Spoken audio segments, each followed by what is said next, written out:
आकाशवाणी गोरखपुर से प्रादेशिक समाचार।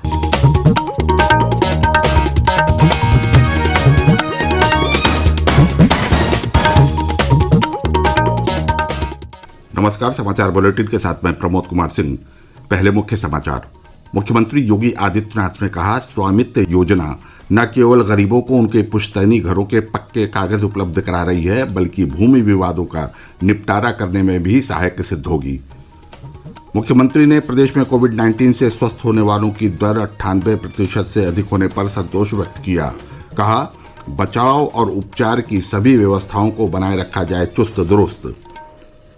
प्रदेश के सभी विश्वविद्यालयों और उच्च शिक्षण संस्थानों में 15 फरवरी से नियमित कक्षाएं शुरू करने के निर्देश और राज्य में 18 फरवरी को कागज रहित बजट प्रस्तुत करने के लिए सदस्यों का 3 दिवसीय प्रशिक्षण शुरू।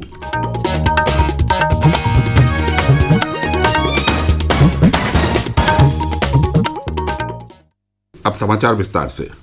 मुख्यमंत्री योगी आदित्यनाथ ने कहा है कि स्वामित्व योजना न केवल गरीबों को उनके पुश्तैनी घरों के पक्के कागज उपलब्ध करा रही है, बल्कि ये योजना ग्रामीण क्षेत्रों में भूमि विवादों का निपटारा करने में भी सहायक सिद्ध होगी।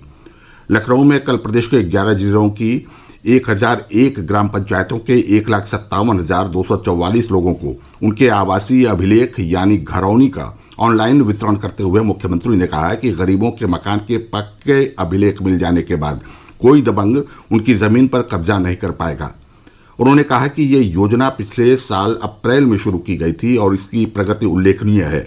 अब तक राज्य में 82,913 गांवों को इस योजना के लिए अधिसूचित किया जा चुका है। मुख्यमंत्री ने कहा कि प्रौद्योगिकी की मदद से कई समस्याएं हल की जा सकती हैं। उन्होंने कहा कि पहले लेखपालों द्वारा नपाई में गड़बड़ी की शिकायतें आती थीं, लेकिन अब ड्रोन से सर्वेक्षण कर भूमि की नपाई का कार्य किया जा रहा है। इस अवसर पर मुख्यमंत्री ने ऑनलाइन डिजिटल खसरे का भी शुभारंभ किया।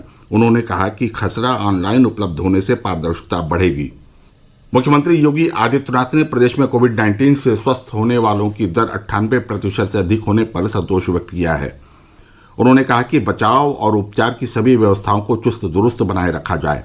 लखनऊ में कल एक उच्च स्तरीय बैठक में मुख्यमंत्री ने कहा कि हर स्तर पर पूरी सावधानी बरतना जरूरी है, क्योंकि थोड़ी सी लापरवाही भी भारी पड़ सकती है। मुख्यमंत्री ने प्रदेश में कोविड टीकाकरण का कार्य पूरी सक्रियता से संचालित करने के भी निर्देश दिए। मुख्यमंत्री ने प्रदेश में स्वास्थ्य सेवाओं को और बेहतर बनाने का निर्देश देते हुए कहा कि राज्य में अब BSL-4 लैब स्थापित किए जाएं। उन्होंने कहा कि कोरोना काल में कोविड नमूनों की जांच के लिए प्रदेश में BSL-3 स्तर की प्रयोगशालाएं स्थापित की गईं। अब इससे आगे बढ़ते हुए BSL-4 प्रयोगशालाएं स्थापित की जानी चाहिए। उन्होंने अधिकारियों को इस संबंध में कार्य योजना बनाने के निर्देश दिए। लखनऊ में कल अपने सरकारी आवास पर एक उच्च स्तरीय बैठक में विभिन्न विभागों की कार्यों की समीक्षा करते हुए श्री योगी ने कहा कि प्रदेश सरकार उत्तराखंड आपदा के पीड़ित परिवारों को हर संभव राहत उपलब्ध कराने के लिए कृत संकल्पित है। उन्होंने जिला प्रशासन को प्रभावित परिवारों को हर संभव सहायता और राहत उपलब्ध कराने के निर्देश दिए। केंद्रीय वित्त मंत्री निर्मला सीतारामन ने कहा है कि केंद्र सरकार देश के किसानों और कामगारों के विकास के लिए प्रतिबद्ध है। राज्यसभा में कल बजट पर चर्चा का उत्तर देते हुए उन्होंने बजट को आत्मनिर्भर भारत की दिशा में एक महत्वपूर्ण कदम बताया। वित्त मंत्री ने कहा कि बजट के माध्यम से सरकार उन लोगों तक पहुंचेगी जिन्हें कोरोना महामारी के कारण सहायता की तत्काल आवश्यकता है। आगामी वित्त वर्ष के लिए किए जा रहे प्रावधानों से सरकार को सतत विकास ढांचा तैयार करने में मदद मिलेगी।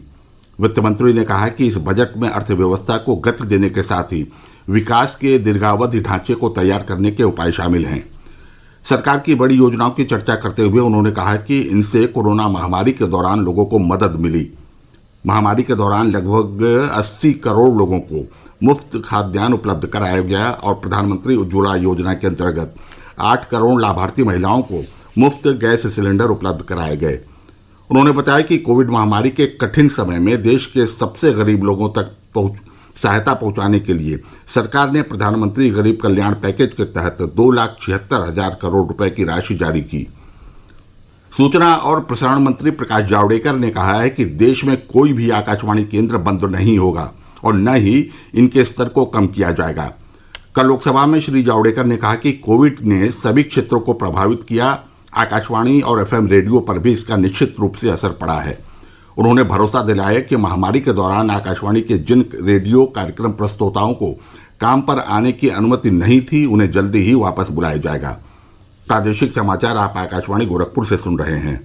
प्रदेश के सभी विश्वविद्यालयों और उच्च शिक्षण संस्थानों में नियमित कक्षाएं 15 फरवरी से शुरू की जाएंगी। सरकार की ओर से जारी निर्देश में कहा गया है कि शिक्षण के दौरान कॉलेजों में कोविड-19 से संबंधित सभी मानक संचालन प्रक्रियाओं का पालन करना अनिवार्य होगा। इससे पूर्व कंटेनमेंट जोन से बाहर के विश्वविद्यालयों और कॉलेजों में 23 नवंबर से विद्यार्थियों की उपस्थिति के साथ शिक्षण कार्य चल रहा है। विश्वविद्यालय प्रबंधन को कक्षाओं का नियमित रूप से सैनिटाइजेशन करना होगा। साथ ही विद्यार्थियों को मास्क पहनना और 2 गज की सुरक्षित दूरी बनाए रखना भी अनिवार्य होगा। राज्यपाल आनंदीबेन पटेल ने कहा है कि पंडित दीनदयाल उपाध्याय ने अपने एकात्म मानववाद और अंत्योदय के विचारों से देश को एक प्रगतिशील विचारधारा दी। उन्होंने कहा कि पंडित दीनदयाल ने देश की आर्थिक समस्याओं पर गहन चिंतन किया था, इसीलिए उनका मानवतावादी दर्शन सभी के लिए कल्याणकारी था। राज्यपाल कल पंडित दीनदयाल उपाध्याय गोरखपुर विश्वविद्यालय द्वारा आयोजित 3 दिवसीय अंतर्राष्ट्रीय संगोष्ठी को लखनऊ से वर्चुअल माध्यम से संबोधित कर रही थी। प्रदेश सरकार आगामी 18 फरवरी से शुरू हो रहे विधानमंडल सत्र में कागज रहित बजट प्रस्तुत करने के लिए तैयार है। इस संबंध में विधानमंडल सदस्यों को आईपैड पर तकनीकी जानकारी देने के लिए कल से 3 दिवसीय प्रशिक्षण शुरू किया गया है।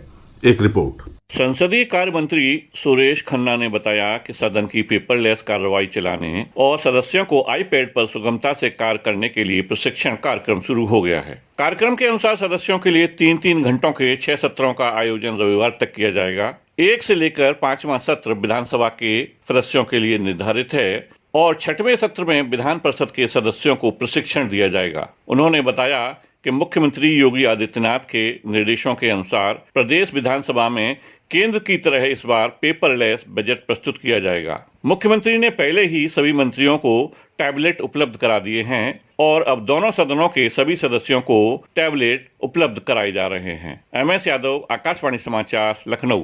उत्तराखंड में सुरंग में फंसे 25 से 35 लोगों को निकालने का अभियान कल चौथे दिन भी जारी है।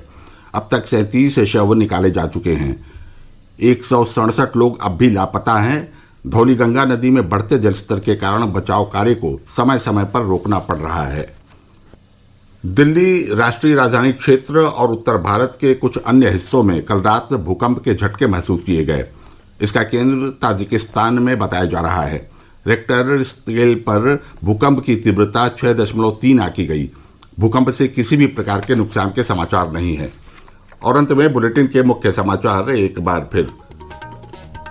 मुख्यमंत्री योगी आदित्यनाथ ने कहा, स्वामित्व योजना न केवल गरीबों को उनके पुश्तैनी घरों के पक्के कागज उपलब्ध करा रही है, बल्कि भूमि विवादों का निपटारा करने में भी सहायक सिद्ध होगी। मुख्यमंत्री ने प्रदेश में कोविड-19 से स्वस्थ होने वालों की दर 98% से अधिक होने पर संतोष व्यक्त किया। कहा, बचाव और उपचार की सभी व्यवस्थाओं को बनाए रखा जाए चुस्त दुरुस्त। प्रदेश के सभी विश्वविद्यालयों और उच्च शिक्षण संस्थानों में 15 फरवरी से नियमित कक्षाएं शुरू करने के निर्देश और राज्य में 18 फरवरी को कागज रहित बजट प्रस्तुत करने के लिए सदस्यों का 3 दिवसीय प्रशिक्षण शुरू। इसके साथ ही आकाशवाणी गोरखपुर से प्रसारित प्रादेशिक समाचारों का यह बुलेटिन समाप्त हुआ। नमस्कार।